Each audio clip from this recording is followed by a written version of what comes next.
Hello viewers, आज हम rich dad poor dad का 6 चैप्टर का सेकेंड पार्ट पढ़ने जा रहे हैं। इसमें हम सीखेंगे कि हम कैश फ्लो के हिसाब से कैसे चूहा दौड़ से निकल सकते हैं, कैसे फाइनेंशियल स्ट्रगल से हम निकल सकते हैं, कैसे रचनात्मक तरीके से हम ये फाइनेंशियल स्ट्रगल से बाहर आ सकते हैं। पूरा जानने के लिए आगे सुनते रहें। फाइनल बुद्धि का मतलब ये है ज़्यादा विकल्प होना। अगर अवसर आपके सामने नहीं आ रहे हैं तो आप अपनी आर्थिक स्थिति सुधारने के लिए क्या कर सकते हैं। अगर कोई अवसर आपकी गोद में आ रहा है और आपके पास पैसा नहीं है और बैंक वाले आपको उधार नहीं दे रहे हैं तो आप उस अवसर से कैसे लाभ उठा सकते हैं। अगर आपका अनुमान गलत है और अगर आप जिसकी उम्मीद करते हैं वो नहीं होता है तो आप किस तरह एक नींबू को लाखों में बदल सकते हैं। यही फाइनेंशियल बुद्धि है। क्या होता है, इससे हमारा ज़्यादा सरोकार नहीं है, बल्कि आप एक नींबू को लाखों में बदलने के लिए कितने अलग अलग तरह के आर्थिक समाधान खोज सकते हैं। इसका मतलब है आप अपनी पैसे की समस्याओं को सुलझाने के में कितना रचनात्मक है। ज़्यादातर लोग केवल एक समाधान जानते हैं, कड़ी मेहनत करो, बचत करो और उधार लो। तो आपको अपनी फाइनेंशियल बुद्धि क्यों बढ़ानी चाहिए? क्योंकि आप उस तरह के इंसान होना चाहते हो जो अपनी किस्मत खुद बनाता हो। आप जो होता है वो होने देते हैं और उसे बेहतर में बदलने की क्षमता रखते हैं। बहुत कम लोग ये समझ पाते हैं कि किस्मत भी हम ही बनाते हैं। जिस तरह की पैसा बनाया जाता है, अगर आप ज़्यादा किस्मत वाले होना चाहते हैं और ज़्यादा पैसा बनाना चाहते हैं तो कड़ी मेहनत करने के अलावा आपकी फाइनेंशियल बुद्धि महत्वपूर्ण है। अगर आप उस तरह के आदमी हैं जो सही चीजें होने का इंतजार करता है तो शायद आपको बहुत लंबे समय तक इंतजार करना पड़ेगा। ये तो उसी तरह की बात हो गई कि आप गैरेज से गाड़ी निकालने के पहले यह सुनिश्चित करना चाहें कि अगले 5 मील तक की सभी स्ट्रीट लाइट्स हरी हो। जब हम छोटे थे तो अम्मी डैडी माइक और मुझे लगातार यह बताते थे, पैसा असली नहीं है। अम्मी डैडी हमें बार बार यह याद दिलाया करते थे कि जब हमने प्लास्टर ऑफ पेरिस से सिक्के डाले थे तो हम पैसे के रहस्य के सबसे करीब आ गए थे, क्योंकि हम पैसा बना रहे थे। गरीब और मध्य वर्ग पैसे के लिए काम करते हैं। उनका कहना था, अमीर लोग पैसे बनाते हैं। आप धन को जितना असली समझेंगे आप उसके लिए उतना ही ज्यादा मेहनत से काम करेंगे। अगर आप इस विचार को मन में उतार ले कि पैसा असली चीज नहीं है तो आप ज्यादा चीजों से अमीर बन सकते हैं। अगर पैसा असली चीज नहीं है तो फिर ये क्या है? माइक और मैं उनसे यह सवाल पूछते थे। पैसा ये है कि जिसके बारे में हम सहमत हो जाएं। अमीर डैडी इतना ही जवाब देते थे, हमारे पास जो इकलौती सबसे शक्तिशाली पूंजी है वो है हमारा दिमाग। अगर इसे अच्छी तरह प्रशिक्षित कर दिया जाए तो ये एक पल में ढेर सारी दौलत बना सकता है। इतनी ही दौलत जो 300 साल पहले के राजाओं और रानियों ने सपने में भी नहीं देखी होगी। एक अप्रशिक्षित व्यक्ति बहुत ज्यादा गरीब भी बना सकता है, जो पीढ़ी दर पीढ़ी चलने के कारण कई पीढ़ियों तक बनी रह सकती है। सूचना के इस युग में पैसा मिनटों में बन जाता है। कुछ लोग तो जीरो से कुछ करके अविश्वसनीय रूप से अमीर हो जाते हैं और इसके लिए वे केवल कुछ विचारों और अनुबंधों का सहारा लेते हैं। आपको ये बात वे लोग आसानी से बता सकते हैं जो स्टॉक मार्केट में ट्रेडिंग करते हैं या दूसरे निवेश करते हैं, क्योंकि वहाँ ऐसा अक्सर होता रहता है। कुछ नहीं से तत्काल करोड़ों बनाया जा सकता है और कुछ नहीं से मेरा मतलब है कि बिना पैसे के लेन देन के ये अनुबंध के द्वारा किया जाता है।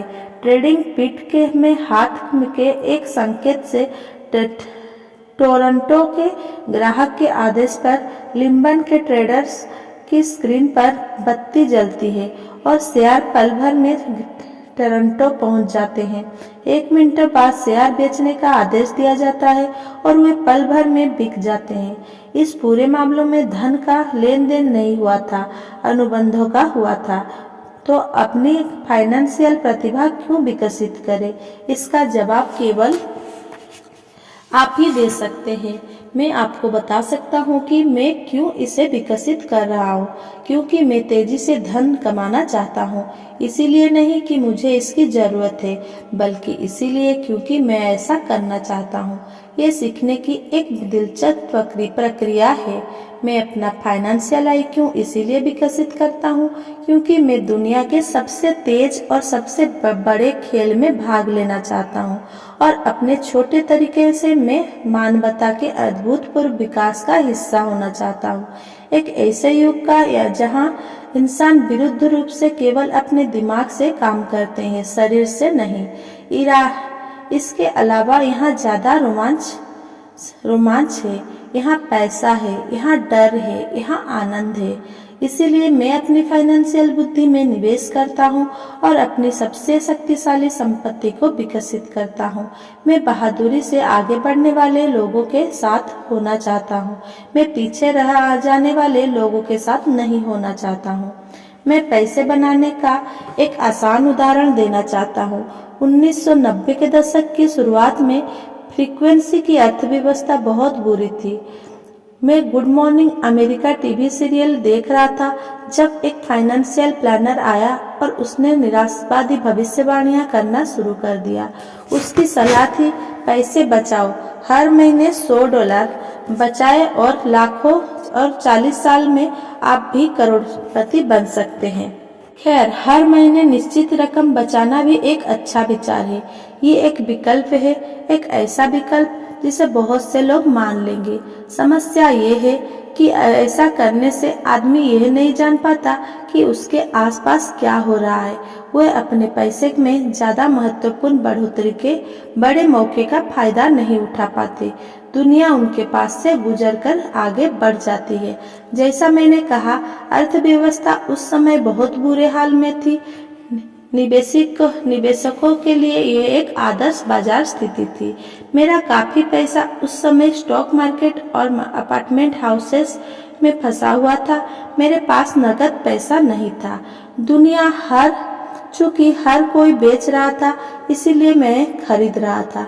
मैं पैसे बचा नहीं रहा था, मैं निवेश कर रहा था। मेरे पत्नी और मेरे पास $10 लाख से ज्यादा नकद थे जो तेजी से बढ़ते हुए बाजार में काम कर रहे थे। निवेश करने के लिए यह सबसे बढ़िया मौका था। अर्थव्यवस्था भयावह थी। मैं बहुत छोटे छोटे निवेश का तो वर्णन नहीं कर सकता, परंतु कई बड़ी बातें जरूर बताना चाहूंगा। वे घर जिनकी कीमत कभी $1 लाख होती थी, अब $75,000 को हो गया था। परंतु स्थानीय रियल एस्टेट ऑफिस में खरीदारी करने के बजाय मैंने दिवालिया वकील के ऑफिस या अदालत की सीढ़ियां पर खरीदारी करना शुरू कर दिया। इन जगहों पर $75,000 का घर $20,000 या इससे भी कम में खरीदा जा सकता था। मैंने अपने मित्र से $2,000 का लोन लिया। 90 दिनों के इस लोन पर ब्याज $200 था। मैंने वकील को कैशियर का चेक दे दिया। अब अनुबंध की कार्रवाई चल रही थी। तब मैंने अखबार में विज्ञापन दिया कि $75,000 का घर केवल 60,000 में बिकाऊ है और किसी डाउन पेमेंट की जरूरत नहीं है। मेरा फोन तत्काल व्यस्त हो गया और लगातार बजने लगा। संभावित खरीदारी को छांटा गया और एक बार मकान कानूनी रूप से मेरे नाम हो गया तो सभी संभावित खरीदारों को घर देखने की इजाजत दी गई। अत्यंत रोमांचकारी घटनाक्रम के बीच घर कुछ ही मिनटों में बिक गया। मैंने $2,500 की प्रोसेसिंग फी मांगी जो उन्होंने खुशी खुशी दे दी और इसके बाद कानूनी नामांतरण की कार्रवाई शुरू हो गई। मैंने अपने मित्र के $2,000 के कर्ज में $200 ब्याज मिलाकर उसे दे दिए। वो खुश था, घर खरीदने वाला खुश था, वकील भी खुश था और मैं भी खुश था। मैंने $20,000 में खरीदे गए घर को $60,000 में बेच दिया था।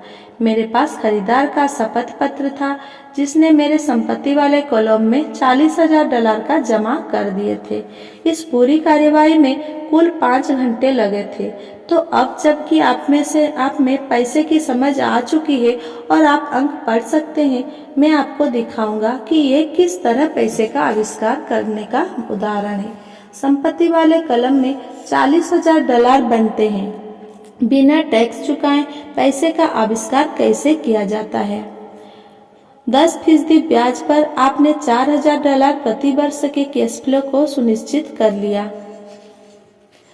मंदी के बाजार में अपने खाली समय में मैंने और मेरी पत्नी ने इस तरह के 6 सौदे निपटाए, जबकि हमारा ज्यादातर पैसा बड़ी प्रॉपर्टीज और स्टॉक मार्केट में फंसा हुआ था।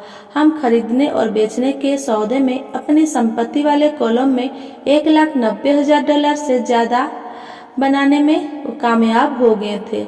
इस तरह हर साल की अनुमानित आप $19,000 हो गई थी और इसका ज्यादातर भाग हमारे प्राइवेट कॉर्पोरेशन द्वारा सुरक्षित था।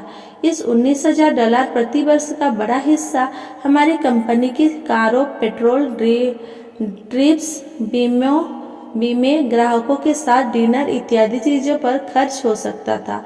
जब तक सरकार को उस आमदनी पर टैक्स लगाने का मौका मिलता, तब तक ये कानूनी रूप से खर्च हो चुका था। बचत: आपको $40,000 बचाने के लिए कितना समय लगेगा और 50% टैक्स के हिसाब से कितना पैसा चुकाना होगा? आपने फाइनेंशियल बुद्धि के इस्तेमाल से पैसा किस तरह खोजा जा सकता है, बनाया जा सकता है और सुरक्षित किया जा सकता है, ये इसका एक आसान उदाहरण है। खुद से पूछे कि $1,90,000 बचाने के लिए आपको कितना समय लगेगा। क्या बैंक आपके पैसे पर 10% ब्याज देगी? और शपथ पत्र 30 सालों तक वैध था। मुझे आशा है कि वे मुझे कभी $1,90,000 नहीं देंगे। मुझे टैक्स देना पड़ेगा अगर वे मुझे मूलधन देते हैं और इसके अलावा 30 साल के समय में $1,90,000 दिए जाने से कुल आमदनी $5,00,000 से ज्यादा होती है। मुझसे लोग पूछते हैं कि क्या होगा अगर कोई व्यक्ति पैसे नहीं चुकाए। ऐसा होता है और ये एक अच्छी खबर है। 1994 से 1997 तक फिनिक्स रियल एस्टेट बाजार देश में सबसे ज्यादा गर्म बाजार साबित हुआ है। उस $60,000 के घर को दोबारा $70,000 में बेचा जा सकता है और एक बार फिर से $2,500 प्रोसेसिंग फीस के रूप में वसूल किए जा सकते हैं। नए खरीदारी से $2,500 प्रोसेसिंग फीस के रूप में वसूल किए जा सकते हैं। नए खरीदार के लिए भी यह मुफ्त का सौदा होगा और ये प्रक्रिया चलती रह सकती है। जब मैंने पहली बार घर बेचा था तो मैंने केवल $2,000 खर्च किए थे। तकनीकी दृष्टि से इस सौदे में मेरा एक भी पैसा खर्च नहीं हुआ था। निवेश पर मेरी वसूली अनंत थी। ये एक उदाहरण है कि पैसा पास में नहीं होने पर भी बहुत सा पैसा किस तरह कमाया जा सकता है। दूसरे सौदे में दोबारा बेचे जाने पर मैं $2,000 अपनी जेब में डालता हूँ और लोन को 30 साल तक फिर से बढ़ा देता हूँ। निवेश पर मेरी आपसे क्या होगी अगर मैं बिना पैसे के पैसे बनाता हूँ, मैं नहीं जानता, परंतु ये $100 हर महीने बचाने से बेहतर तो ये है। $100 हर महीने दरअसल $150 प्रति माह की रकम है, क्योंकि 40 साल तक इस पर 5% का टैक्स लग चुका है और एक बार फिर आप पर 5% टैक्स लगता है। ये करना बहुत बुद्धिमानी की बात नहीं है। ये सुनिश्चित हो सकता है, परंतु ये स्मार्ट नहीं है। आज 1997 में जब मैं यह पुस्तक लिख रहा हूँ तो बाजार की स्थितियाँ 5 साल पहले की स्थिति से पूरी तरह अलग है। फ्रीक्वेंसी का रियल एस्टेट बाजार पूरी अमेरिका की ईर्ष्या का केंद्र बना हुआ है। जो घर उस समय हमने $60,000 में बेचे थे, आज उनकी कीमत $1,10,000 हो चुकी है। अब भी ऐसे मौके हैं, परंतु अब उनकी खोज करने में मुझे बहुत समय और पैसा खर्च करना पड़ेगा। वे दुर्लभ है, परंतु आज हजार खरीदार इन सौदे की तलाश में भटक रहे हैं और बहुत कम समझदारी भरे मौके मौजूद है। बाजार बदल चुका है, ये आगे बढ़ने का समय है और संपत्ति वाली कॉलम में दूसरे मौके ढूंढने का समय है। आप यहाँ ऐसा नहीं कर सकते, ये कानून के खिलाफ है। आप झूठ बोल रहे हैं। मैं इस तरह की प्रतिक्रियाओं को ज्यादा सुनता हूँ। और क्या आप मुझे ऐसा करने का तरीका बता सकते हैं? ये आग्रह कम सुनता हूँ। गणित आसान है, आपको इसमें बीजगणित या कैलकुलेटर की जरूरत नहीं है। मैं ज्यादा इसीलिए नहीं भी लिखता क्योंकि एक्सरो कंपनी कानूनी सौदे को संभालती है और भुगतान की सेवा को भी। मुझे छत ठीक करवाने या टॉयलेट ठीक करने का झंझट भी नहीं उठाना पड़ता क्योंकि ये काम घर के मालिक का है, ये उनका घर है। कभी कभार कोई पैसा नहीं चुकाता और यह भी अच्छा होता है क्योंकि उसमें विलम्ब शुल्क मिलता है। वे घर छोड़कर चले जाते हैं और प्रॉपर्टी एक बार फिर से बेच दी जाती है। कोर्ट सिस्टम ये सब संभाल लेता है और हो सकता है ये आपके इलाके में काम ना करे। बाजार की स्थिति अलग हो सकती है, परंतु ये उदाहरण दर्शाता है कि किस तरह एक आसान वित्तीय प्रक्रिया कुछ ही समय में लाखों डॉलर बना सकती है। जैसे बनाने में आपका ज्यादा पैसा भी नहीं लगता और आपको जोखिम भी कम होता है। ये अनुबंध से बनाए जाने वाले पैसा का उदाहरण है। जिसके पास भी हाई स्कूल तक की शिक्षा है वो ऐसा कर सकता है, परंतु ज्यादातर लोग ऐसा नहीं करते। ज्यादातर लोग मेहनत करो और पैसे बनाओ की पुरानी सलाह सुनते हैं। लगभग 30 घंटे की मेहनत के बाद लगभग 1,90,000 डॉलर संपत्ति वाले कॉलम में आ गए और इसके लिए टैक्स भी नहीं देना पड़ा। इसमें से कौन सी सलाह आपको ज्यादा कठिन लगती है? कड़ी मेहनत करो, 50% की दर से टैक्स चुकाओ और फिर जो रकम बचती है उसमें से बचत करो। आपकी बचत पर आपको 5% ब्याज मिलता है, फिर जिस पर एक बार फिर टैक्स लगता है। या 2, पैसे की समझ विकसित करने का समय निकालो और अपने दिमाग और संपत्ति वाले कॉलम की ताकत का इस्तेमाल करो। इसमें वो समय भी जोड़ ले जो आपको विकल्प नंबर 1 के प्रयोग द्वारा 1,90,000 डॉलर बचाने के में लगता है, क्योंकि समय आपकी सबसे बड़ी संपत्ति है। अब आप समझ सकते हैं कि मैं क्यों चुपचाप अपना सिर हिलाता हूँ जब मैं लोगों को ये कहते सुनता हूँ, मेरा बच्चा स्कूल में अच्छी पढ़ाई कर रहा है और उसे अच्छी शिक्षा मिल रही है। वो अच्छी हो सकती है, परंतु क्या वो पर्याप्त है? मैं जानता हूँ कि उपयुक्त निवेश तकनीकी एक छोटी तकनीक है। इसे यह बताने के लिए लिखा गया है कि किस तरह एक छोटी सी रकम बड़ी रकम में बदल सकती है। एक बार फिर मेरी सफलता ये बताती है कि मजबूत वित्तीय नींव कितनी महत्वपूर्ण होती है, जो मजबूत वित्तीय शिक्षा से शुरू होती है। मैंने इसे पहले कहा है और यह इतना महत्वपूर्ण है कि मैं इसे एक बार फिर दोहराना चाहता हूँ। वित्तीय बुद्धि 4 मुख्य तकनीकी क्षमताओं से मिलकर बनती है। 1, वित्तीय साक्षरता, अंकों को पढ़ने की योग्यता। 2, निवेश की रणनीति, धन द्वारा धन बनाने का विज्ञान। 3, बाजार, मांग और पूर्ति। अलेक्जेंडर ग्राहम बेल ने बाजार को वह दिया जो इसे चाहिए था। यही बिल गेट्स ने भी किया। वह मौका भी बाजार ने दिया था कि 20,000 डॉलर में कोई मकान खरीद कर उसे 60,000 डॉलर में बेचा दिया जाए, जबकि उसकी असली कीमत 75,000 डॉलर थी। कोई खरीद रहा था, कोई बेच रहा था। 4, कानून, अकाउंटिंग,